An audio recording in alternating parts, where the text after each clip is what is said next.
Hello everyone, how are you doing? This is MD Tech here with another quick tutorial. In today's tutorial, I'm going to show you guys how to go about adding your delivery address on your Instagram account.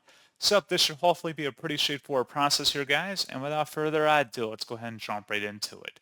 So all you have to do is sign into your Instagram account. And once you've signed in, you just want to select your profile icon in the bottom right corner to open up your profile page settings, as you see on my screen here. And then once you are on this page, select the hamburger icon in the top right corner and select Account Center. Underneath Account Settings, select MetaPay near the bottom of this list. And you want to select where it says Contact Info. And then at that point, it would be able to modify your delivery and contact information through there. And that's all you have to do. So pretty straightforward process, guys. And as always, thank you for watching. I do hope that I was able to help you out, and I do look forward to catching you all in the next tutorial. Goodbye.